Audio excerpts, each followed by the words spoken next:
चीनी कंपनी पंजाब में रोबोटिक ज़रिए आलात बनाने का प्लांट लगाएगी। वज़ीर आला मरियम नवाज के दौरे चीन के मौके पर हुकूमत पंजाब और चीनी कंपनी के दरमियान MOU पर दस्तखत हो गए।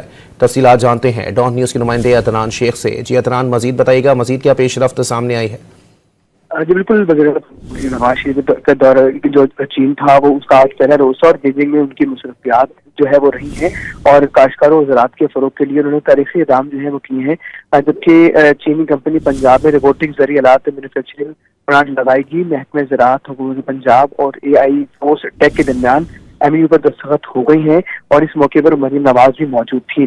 मरियम नवाज की जो है AI फोर्स टेक के बानी से भी मुलाकात हुई है। इस मुलाकात में पंजाब में जदीद ज़रिए इस्लाहात के बारे में आगाह किया गया है। जबकि मरियम नवाज ने रोबोटिक टेक्नोलॉजी से मज़ीद जदीद तरीन ज़रिए आलात का मुआयना किया है और पंजाब में ज़राअत की जदीद टेक्नोलॉजी को जो है वो काश्तकार के लिए खुशहाली का जो है वो बाइस से करार दिया। जबकि मरियम नवाज का कहना था कि AI फोर्स टेक पंजाब में रोबोटिक ज़रिए आलात का मैन्युफैक्चरिंग प्लांट लगाएगा और वज़ीर आला की दावत पे AI फोर्स टेक का वक्त जल्द पंजाब का दौरा भी करेगा।